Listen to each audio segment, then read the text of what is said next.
가깝지만 먼 이웃나라 중국. 비슷하지만 다른 나라 중국. 최근 들어 많은 논란이 되고 있는 나라라고 생각이 드는데요. 한국의 문화와 엔터테인먼트 산업은 중국에서 매우 인기가 있습니다. 특히 한류 열풍으로 인해 한국 드라마, 음악, 영화 등의 인기가 중국에서 급증하면서 실제로 한국에 제일 많이 놀러오는 외국인들 중 하나로 손꼽히는데요. 또 한국의 뷰티, 패션, 음식 등에 대한 관심도 매우 높아지면서 중국에서는 한국의 제품, 서비스, 문화 등을 참조하고 모방하는 현상이 일어나고 있습니다. 왜 중국인들은 한국의 문화를 모방하고 표절하는 걸까요? 중국인들이 어떤 내용을 베끼고 어떤 주장을 하는지 알아보겠습니다. 또 중국인들의 주장이 얼마나 허무맹랑한 얘기인지도 알려드리겠습니다. 한국의 K-팝, K-드라마 등의 엔터테인먼트 산업은 중국뿐만 아니라 전 세계적으로 큰 인기를 끌고 있습니다.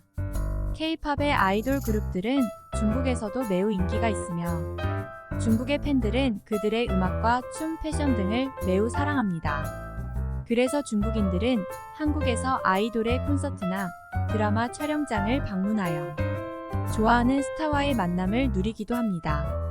또한 K-드라마의 인기도 중국에서 매우 높아졌는데 중국에서 방영하는 TV 드라마의 시청률을 대폭 뛰어넘는 성적을 거두고 있습니다. 한국 엔터테인먼트 회사들은 중국 시장에 진출하여 중국인들의 수요를 충족시키는 컨텐츠를 생산하기도 합니다. 예를 들면 중국인들을 대상으로 한 K-팝 콘서트 중국에서 촬영된 한국 드라마 등이 있습니다. 이러한 엔터테인먼트 산업의 성장으로 인해 중국에서도 이를 참조하여 자체적인 엔터테인먼트 산업을 발전시키려는 움직임도 나타나고 있습니다. 하지만 그마저도 표절과 모방에만 힘을 쏟는 듯한 느낌인데요. 한국의 대표적인 TV 프로그램인 부르의 명곡 히든싱어 쇼미더머니 정글의 법칙 등 여러 프로그램을 베끼는 걸로 모자라 한국을 대표하는 걸그룹 중 하나인 티아라의 데이 바이 데이가 중국 동요와 비슷하다고 주장하고 있습니다. 그들은 중국 동요가 세계 음악의 트렌드를 주도하고 있다고 생각합니다. 말도 안 되는 소리라고 생각하시죠? 오죽했으면 많은 중국인들이 정말 할 말이 없다. 부끄러워. 저작권료 좀 아끼지 마라. 예능을 표절한 건 확실히 부끄러운 짓이다. 재미라도 있던가. 라는 반응을 보이고 있습니다. 중국인들은 한국 음식의 맛과 건강한 재료, 색다른 맛을 좋아합니다. 한국의 대표적인 음식인 김치, 불고기, 떡볶이, 삼겹살, 비빔밥 등을 사랑하는데요. 한국 음식은 건강한 재료와 다양한 조리법으로 유명합니다. 삼겹살은 돼지고기의 삼겹살 부위를 구워 먹는 음식으로 한국에서 대표적인 구이 요리 중 하나입니다. 중국에서도 유사한 요리가 있지만 한국식 삼겹살은 고소한 맛과 바삭한 식감이 중국인들에게 매력적으로 느껴지는 것으로 알려져 있습니다. 그리고 김치는 우리나라에서는 식사할 때 빼놓을 수 없는 반찬 중 하나이며 중국인들도 이를 맛보기 위해 한국을 방문하는 경우가 많습니다. 중국에서도 김치와 비슷한 파오차이라는 음식이 있지만 맛과 조리 방법에서 확연한 차이가 있습니다. 현재 많은 논란을 낳고 있는 파오차이. 중국은 왜 파오차이를 김치 원조라고 주장하는 걸까요?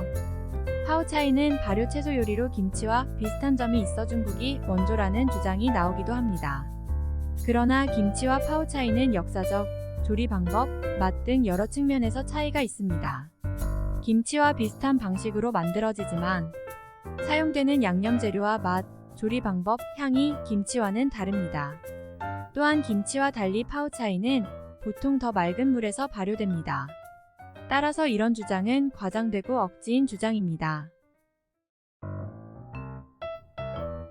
이 같은 중국의 억지 주장은 음식뿐만 하는 게 아닌데요. 우리나라는 세계적으로 유명한 뷰티 산업과 패션 산업을 보유하고 있습니다. 특히 한국의 뷰티 산업은 스킨케어 제품부터 메이크업 제품까지 다양한 제품들이 인기를 끌고 있으며 K-뷰티라고도 불릴 정도로 고품질이며 천연 성분을 사용한 제품이 많아 중국인들에게 인기가 높아지고 있습니다. 중국인들이 한국에 와서 화장품만 사서 갈 정도로 엄청난 인기를 구사하고 있는데요. 패션 산업도 마찬가지입니다. 한국 패션은 유니크하고 개성적인 디자인으로 인기를 얻으며 젊은 세대들 사이에서 인기가 높습니다. 중국에서는 한국 패션 아이템을 구매하고 싶어하는 소비자들이 많아져 관광을 통해 직접 한국에서 구매할 수 있는 기회를 찾는 경우도 많습니다. 그 결과 한국 브랜드의 제품은 중국에서 인기 있는 쇼핑몰들에서도 쉽게 구매할 수 있습니다. 다만 음식만으로는 부족했던 걸까요? 여기서도 문제가 또 발생합니다. 자국민들에게 중국 제품을 한국 제품이라 속여 판매를 하고 있는 건데요. 한국 제품의 뛰어난 퀄리티와 성능 등을 믿고 구매하는 사람들에게 사기를 치고 있습니다. 자국민들에게도 사기를 치네요. 또 우리나라 제품들을 하나하나 다 베껴 자기들만의 상표로 탈바꿈하여 판매를 하는 경우도 있는데요. 스스로를 정당화시키며 부끄러운 줄 모르는 것 같네요. 우리나라는 독특하고 다양한 문화유산과 역사적인 유적지를 가지고 있어서 중국인들에게 매력적인 관광지로 인식되고 있는데요. 한국의 전통 문화인 한복, 독특한 음식 문화, 그리고 아름다운 자연경관 등이 중국인들에게 큰 관심을 끌고 있습니다. 또 한국은 고대부터 많은 역사적 사실들이 남아있는 유적지가 많습니다. 고구려 시대의 도시인 경주는 세계문화유산으로 등재되어 있고 신라시대의 대표적인 유적지인 석굴암과 불국사는 세계문화유산과 세계자연유산으로 등재되어 있습니다. 조선시대의 문화유산 중 하나인 경복궁은 아름다운 건축물로 유명하며 인사동과 청계천 등도 중국인들에게 인기 있는 관광지 중 하나입니다. 우리나라의 역사와 문화를 중국 문화와 비교하며 새로운 경험을 느낄 수 있는 기회로 인식하고 방문하는 경우도 많습니다.